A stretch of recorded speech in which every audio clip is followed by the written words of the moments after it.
E esses princípios, para concluir, eles são decisivos da luta para a fixação desses direitos humanos e, no nosso caso, para a cultura de paz. O primeiro princípio é que os direitos humanos têm uma historicidade, né? Nós temos uma história e não podemos negá-la. Então, só podemos compreender as ações afirmativas quando a gente fala da questão racial se nós reconhecermos que nós somos um país que teve 300 anos de escravidão. Que as pessoas esquecem isso, né? Parece que a escravidão não aconteceu, é uma lenda, um mito. Mas não é mito, né? Você vai aqui em Olinda e você vai encontrar igrejas para pretos e igrejas para brancos.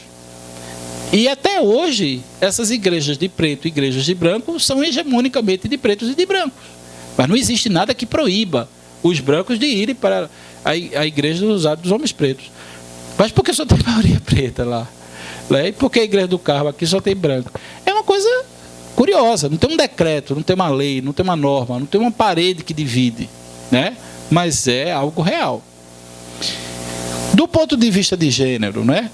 Por que essa construção é tão focada no homem? E por que a mulher ainda luta por ter igualdade de salários, né? Tendo capacidades, inclusive, superiores, formação superior ao homem, tendo habilidades, inclusive capacidades profissionais e técnicas maiores do que o homem recebe mais. É mais privilegiado, tem mais garantias de estabilidade, quer dizer, é o mundo real. Então, esse princípio de historicidade precisa estar voltada para a ideia de gênero no sentido de construir o que foi a mulher na sociedade brasileira e o que é que ela conquistou a partir da sua capacidade de organização, não é? Porque não pense aqui, né, nós outros, que fomos os homens que concederam às mulheres direitos. Se dependesse dos homens, vocês continuariam nas suas casas, administrando seus filhos, cuidando da família. É tão poético, né, isso? A mulher que cuida dos filhos. E é muito bom. Eu fui criado por minha mãe, né, no sentido mais tradicional do mundo. Isso foi maravilhoso. Mas será que isso foi estruturante para a vida dela? Podia ser, podia não ser. Não negar a existência da mulher, né, que se dedica aos filhos, em relação à mulher que vai ao trabalho, mas reconhecer que as liberdades de escolha, elas são decisivas, não é, numa sociedade. Se falarmos da questão da criança, por exemplo, aí é que a situação se torna mais grave, porque nós temos como foco o adulto e não a criança. Então, imaginar que os direitos da criança são cada vez mais negados, né, subtraídos. Olha a PEC 171, né, a ideia da redução da idade penal. É de uma violência absurda. A gente está negando a nossa capacidade de colocar as crianças na escola ou de educá-las e vamos colocar como grande...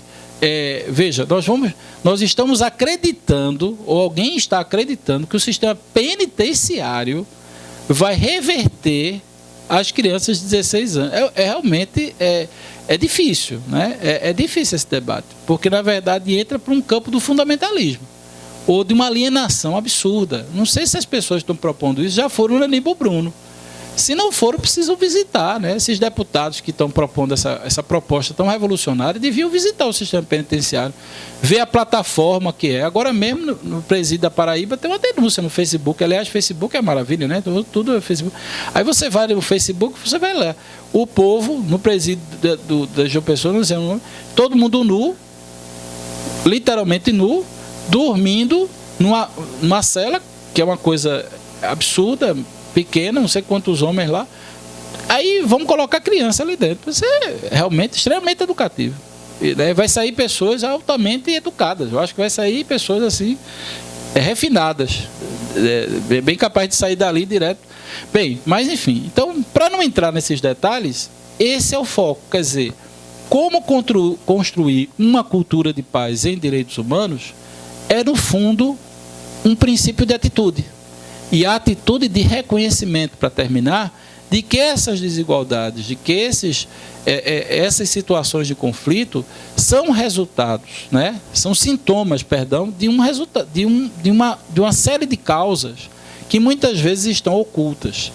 E são ocultas porque pertencem a relações sociais muito densas, muito complexas, que às vezes a gente mesmo não se percebe participando delas, né? Reproduzindo elas, contribuindo com esse tecido, que na verdade é um tecido que é resultado de um processo histórico muito complexo e que na prática nós podemos nos, digamos assim, nos contrapor. E para se contrapor a ele, é preciso atitude, preciso reconhecimento, é preciso saber do lugar que eu estou, em que atitude eu posso contribuir para que o outro seja. E, no fundo, eu digo o seguinte, que nessa lógica, o que nós estamos falando aqui o tempo todo é da autonomia. Direitos humanos, a Declaração Universal de Direitos Humanos, para mim, é a declaração da autonomia. É de como nós, pessoas, podemos tomar atitudes. E eu gosto muito da parábola, quer dizer, da imagem de Pinóquio para isso.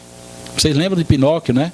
Um boneco de madeira que vai procurar, quer dizer, na verdade, uma madeira que encontra Gepeto, o Gepeto transforma em um boneco, o boneco começa a falar e o homem fica animadíssimo, né?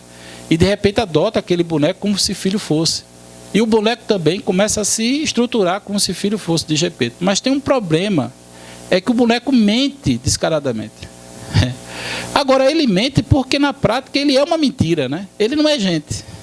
E de repente Pinóquio se depara com essa verdade. Ele não é gente. E nesse processo ele busca a magia que é a Fada Azul, e a Fada Azul, em um determinado momento, por conta de uma circunstância que eu não vou contar aqui vocês vão ler, ele consegue a graça de de ter um desejo. Qual o desejo de Pinóquio? Quem lembra o desejo de Pinóquio? Se tornar gente, não é isso? Gente, isso é uma coisa fundamental na história de Pinóquio. É um boneco que quer virar gente. Vê que coisa bonita. E consegue se tornar gente. A tragédia da nossa sociedade é que a gente tem gente que quer virar boneco. Isso é trágico. As pessoas humanas com capacidade de autonomia, discernimento, que optam, em vez de Pinóquio, que era um boneco de madeira, de ser humano, para ser robô. Muito obrigado.